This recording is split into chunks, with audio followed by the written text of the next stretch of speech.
परिस्थितियों को अगर अवसर बना लें तो निश्चित ही मंजिल आपके पास है। So hi everyone, this is Priya and मैं आपके लिए एक नई कहानी के साथ आई हूँ।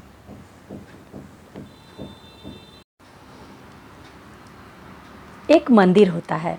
अब क्योंकि वो मंदिर एक ट्रस्टी के हाथ में होता है, इसलिए उस मंदिर के सारे एम्प्लॉय पेड होते हैं।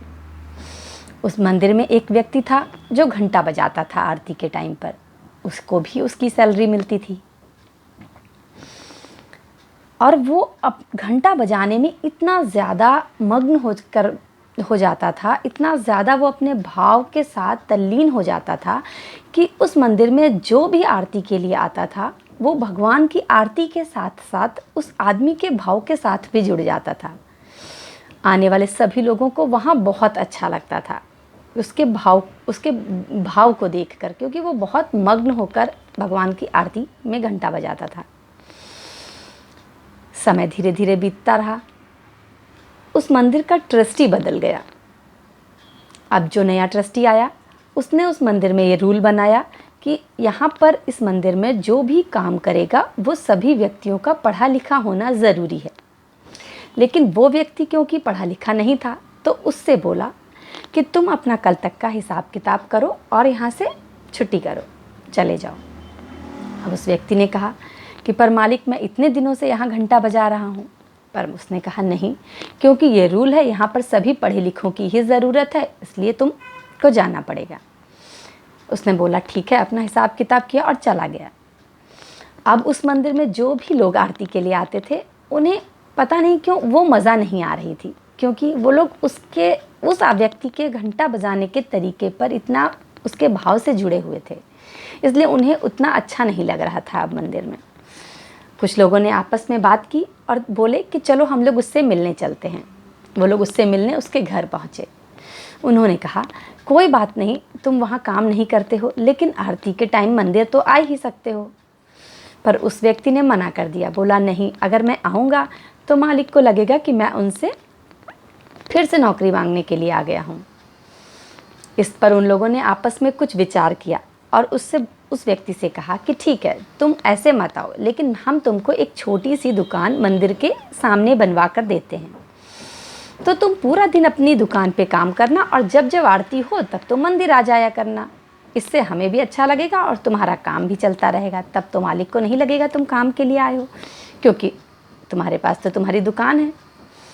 ये बात उसको ठीक लगी। उस व्यक्ति ने कहा ठीक है, तब मैं ज़रूर करूँगा। उन लोगों ने कुछ आपस में मिलकर कुछ पैसे का कलेक्शन किया और उसको एक छोटी सी दुकान बाहर करवा दी मंदिर के सामने।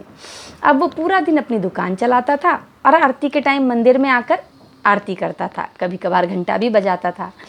सभी लोगों को ये देखकर बहुत अच्छा लगा। अब सभी लोगों को मंदिर में मन लगने लगा, क्योंकि धीरे धीरे ऐसे ही टाइम बीतता गया। अब उसकी वो छोटी सी दुकान से उसको इतना प्रॉफिट हुआ कि धीरे धीरे उसने वहाँ पर अपनी 7-8 दुकानें बना ली। उसके पास अच्छे से धन आने लगा, उसका काम बहुत अच्छा चलने लगा, तो उसने धीरे धीरे अपनी एक फैक्ट्री खोल ली। समय ऐसे ही बीतता गया और एक बार मंदिर का ट्रस्टी फिर से बदल गया। अब जो ये तीसरा ट्रस्टी आया, इसको अपने मंदिर में कुछ रिनोवेशन कराना था। इसने सोचा मंदिर में कुछ काम करवाते हैं, इसके लिए इसको डोनेशन की ज़रूरत थी। इसने अपना हिसाब किताब लगाया तो लगा कि कुछ डोनेशन लेना पड़ेगा किसी से, जिसके लिए इसने सोचा कि एक ये हमारे यहाँ आरती करने आता है, ये तो बहुत बड़ा मालिक है, क्यों ना सबसे पहले इससे ही बात की जाए। वो एक दिन उसके ऑफिस पहुँचता है और जाकर उसको बताता है कि हम अपने मंदिर में अपनी कुछ रिनोवेशन कराना चाहते हैं, जिसमें कुछ खर्च लगेगा, तो आप क्या हमें डोनेशन देंगे? वो व्यक्ति बोला लगभग कितना पैसा लगना है रिनोवेशन में? उसने बोला कुछ 7-8 लाख रुपए। उस व्यक्ति ने ट्रस्टी को एक खाली चेक दिया और कहा आप इसमें जो भी रकम जितनी चाहते हैं उतनी भर लीजिए। ट्रस्टी को बहुत आश्चर्य हुआ। उसने उसमें कुछ अपना अमाउंट जितना उसे लेना था वो भरा, कुछ 7 लाख रुपए, और उसको व्यक्ति को साइन करने के लिए दिया कि लीजिए साइन कर दीजिए। तो वो मुस्कुराया और बोला, नहीं मुझे साइन तो करना नहीं आता, लेकिन हाँ मैं अंगूठा लगाता हूँ। उसने चेक पर अपना जैसे ही अंगूठा लगाया, ट्रस्टी को देखकर बहुत आश्चर्य हुआ और मतलब बोला कि अरे सर, जब आप पढ़े लिखे नहीं हैं तब तो आपने अपना इतना बड़ा कारोबार किया, लेकिन अगर आप पढ़े लिखे होते तो आप क्या करते? वो व्यक्ति बहुत ही अच्छे से मुस्कुराया और बोला, कुछ नहीं, सिर्फ मंदिर में घंटा बजा रहा होता।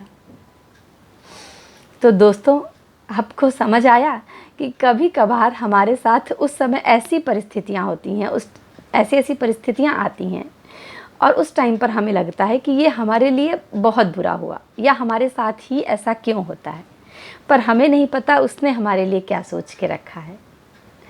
वो शायद कुछ ऐसी परिस्थिति इसलिए ही आई है ताकि आप दूसरा रास्ता ढूंढें और आपकी मंजिल आपको मिल सके आसानी से।